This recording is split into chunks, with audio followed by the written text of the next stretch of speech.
একবিংশ শতাব্দীর সেরা সংগঠন বাংলাদেশ ইসলামী ছাত্র শিবির। শিবিরের মতো স্মার্ট, দক্ষ, সুশৃঙ্খল কোনো ছাত্র সংগঠন আর দ্বিতীয় নাই। গত 24 ঘন্টায় শিবির যে অ্যাকশন দেখিয়েছে, যে শৃঙ্খলাবোধ দেখিয়েছে, যে রাজনীতি দেখিয়েছে, এটা সত্যি বিরল। শিবিরের মতো বিরোধী দলীয় রাজনীতিতে থেকে সরকার, পুলিশ প্রশাসন, বিশ্ববিদ্যালয় প্রশাসন সবার রোশানলে থেকে সবার চক্ষুশূল হয়ে শিবির যেভাবে দফায় দফায় দফায় দফায় প্রতিরোধ গড়ে তুলল এবং পুরো বাংলাদেশে ক্ষমতাসীন সংগঠন ছাত্রদলকে সন্ত্রাসী হিসেবে আখ্যায়িত করলো, তাদেরকে টেন্ডারবাজ হিসেবে পুরো জাতির সামনে প্রমাণিত করলো এবং তাদের বিরুদ্ধে শক্তিও দেখালো এবং তাদের সমস্ত অপরাধ সংবাদ সম্মেলন করে সবকিছু কালেক্ট করে যেভাবে দেখিয়ে দিল, এই জায়গায় শিবিরের মতো একটা নেতিবাচক সিচুয়েশনে ছাত্রদল কিংবা ছাত্রলীগ বা অন্য কোনো সংগঠন থাকলে এটা পারত না।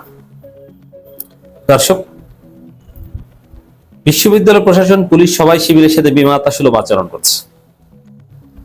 সেখানে ছাত্রদল ছাত্রলীগ হলে পাল্টা প্রতিরোধ তো দূরের কথা, একবার মার খেয়ে তারা পালাতো। আপনারা দেখেছেন না, হাসিনার 15.5 বছরে ছাত্র দলের ভূমিকা কি ছিল? একবার ঢাকা বিশ্ববিদ্যালয়ে মার খেয়েছে, আর জীবন ঢাকা বিশ্ববিদ্যালয়ের দ্বারে আসে নাই। তারপরে ছাত্রলীগের সাথে সমঝোতা করে এসেছে। ডাকসু ইলেকশনে 2018 সালে ছাত্রলীগের সাথে 19 সালে সমঝোতা করে এসেছে। ছাত্রলীগ আসতে দিয়েছে, এসেছে। ছাত্রলীগ চায়নি, আসতে পারেনি।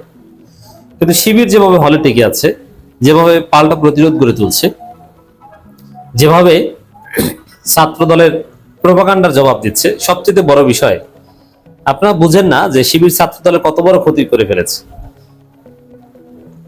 হয়তো শিবির বেশি মার খেয়েছে, কিন্তু পুরো জাতি ছাত্র দলকে সিসি করছে, ছাত্র দলকে সন্ত্রাস বলছে, ছাত্র দলকে ছাত্রলীগের আরেকটা কবি বলছে। ছাত্র দল এই জায়গাটা কি করবে বলেন? মানুষ ছাত্র দলকে এখন ঘৃণা করছে। ছাত্র দল করলে মেয়ে বিয়ে দিতে চাইবে না, ছাত্র দল মানে ছেঁচড়া, ওদের সাথে আত্মীয়তা করা যাবে না, ওদেরকে কেউ বিশ্বাস করবে না, ছাত্র দল দেখলে মানুষ ভয় পায়। দর্শক, বিভিন্ন বিশ্ববিদ্যালয় সহ সারা বাংলাদেশে, ঢাকার বাইরের বিষয়গুলো ওইভাবে আলোচনায় আসেনি, বিভিন্ন বিশ্ববিদ্যালয় সহ পুরো বাংলাদেশে শিবিরের উপর ছাত্রদলের যে পরিকল্পিত হামলা, শুধু ছাত্রদলের না, ছাত্রদল নিজেরা পারেনি বলে যুবদলকে ডেকে এনেছে। যুবদল সহ সন্ত্রাসীদের যে হামলা, এই হামলার প্রতিবাদে দফায় দফায় প্রতিরোধ তো করেছেই। সোশ্যাল মিডিয়ায় শিবিরের অ্যাক্টিভিজম ছিল চমৎকার। এরপরে রাতে রাজধানীতে বিরাট বিক্ষোভ মিছিল করে প্রতিবাদ করেছে। সকাল হতে না হতেই শহীদ মিনার, ঢাকা বিশ্ববিদ্যালয় এলাকা পুরোটাই শিবিরের নিয়ন্ত্রণে, শিবিরের দখলে, শিবির আর শিবির। তো দর্শক, এরপরে রাতে আবার সংবাদ সম্মেলন। এই সংবাদ সম্মেলন করে যেসব তথ্য উপত্য চমৎকার ভাবে উত্থাপন করেছে, এতে হয়তো মার খেয়েছে শিবিরের ছেলেরা বেশি, কিন্তু ছাত্র দলের অপপ্রচার, প্রোপাগান্ডা এগুলো সব ডিবাং হয়ে গেছে এবং তথ্য উপত্যের রাজনীতিতে শিবিরের সংবাদ সম্মেলনের মাধ্যমে শিবির জিতে গেছে। ছাত্র দলের ছেলেরা সংবাদ সম্মেলন করেছে, কিন্তু শিবিরের বিরুদ্ধে কোনো কনক্রিট লিখিত কোনো অভিযোগ জাতির সামনে উপস্থাপন করতে পারেনি। কিন্তু শিবির ছাত্র দলের সমস্ত অপরাধ ডকুমেন্টেশন করে পুরো জাতির সামনে প্রেজেন্ট করতে পেরেছে। এটা পুরো জাতিকে জানিয়ে দেওয়া দায়িত্ব।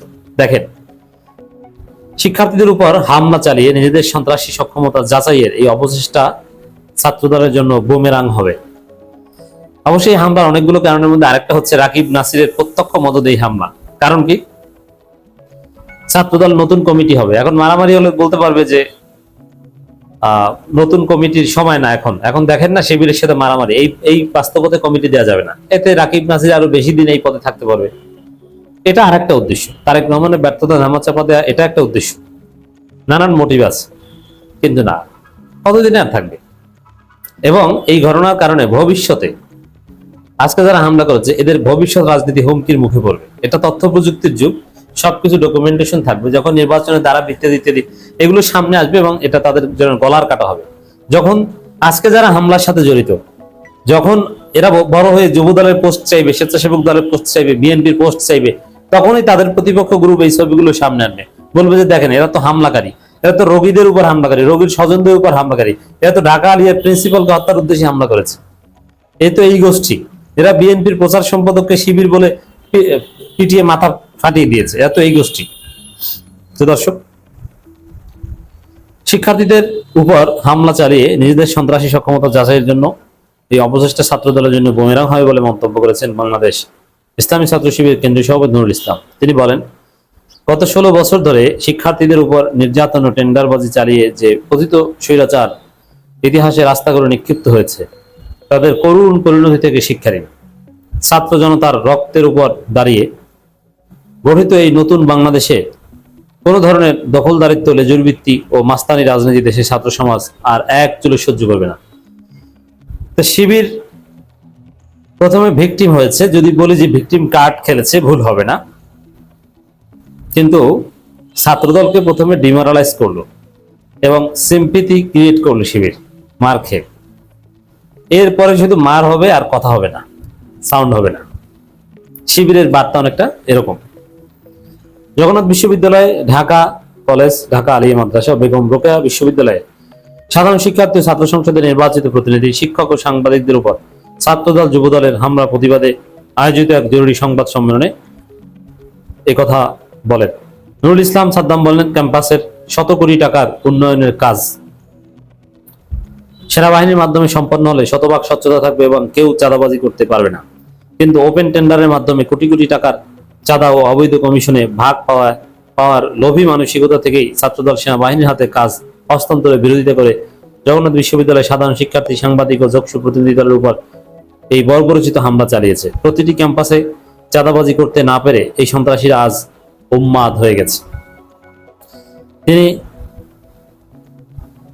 উদ্বেগ প্রকাশ করে বলেন, বিগত কিছুদিন ধরে দেশের উচ্চশিক্ষা প্রতিষ্ঠানগুলোতে এক সুসংগঠিত উভয় ছাত্র সংসদে নির্বাচিত প্রতিনিধিদের ওপর সম্পূর্ণ বিনা উস্কানিতে একের পর এক সমন্বিত হামলা চালানো হচ্ছে। ভিত্তিহীন গুজবকে হাতিয়ার বানিয়ে খোদ থানার ভিতরে ডাকসু নেতাদের উপর বর্বরচিত হামলা মাধ্যমে এই নোংরা রাজনীতি ধারাবাহিকতা শুরু হয়েছিল। এরই ধারাবাহিকতায় ঢাকা বিশ্ববিদ্যালয়ের ডক্টর শহীদুল্লাহ হলের পর ডাকসু নেতৃবৃন্দের উপর এই ন্যাক্কারজনক হামলা চালানো হলো। এই ধারাবাহিকতার পেছন থেকে সরকার উচ্চ মহল থেকে প্রত্যক্ষ উস্কানি দেওয়া হচ্ছে এবং কোনো একটি ঘটনার আজ পর্যন্ত কোনো প্রকার সুষ্ঠু বিচার বা প্রশাসনিক ব্যবস্থা গ্রহণ করা হয়নি। প্রশাসনের এই রহস্যজনক নিরাপত্তা অপরাধীদের আরো বেপরোয়া করে তুলছে। এর মাধ্যমে ছাত্র জনতার গণ অভ্যুত্থানের পর ক্যাম্পাসে একটি সুস্থ গণতান্ত্রিক ও সহনশীল পরিবেশ, আরো নানান কিছু বলেছে এবং সিসিটিভি ফুটেজ বিশ্লেষণ করে, সাংবাদিক বা বিভিন্ন চ্যানেলের ছবি বিশ্লেষণ করে ছাত্রদলের সমস্ত অপরাধের ডকুমেন্টেশন ছাত্রদল সাংবাদিকদের কাছে উপস্থাপন করেছে, ছবি সহ, যে কোথায় কিভাবে হামলা করেছে। এবং শিবির 3 দফা গুরুত্বপূর্ণ দাবি দিয়েছে। এই দাবি না মানলে শিবিরের অ্যাকশন শুরু হবে।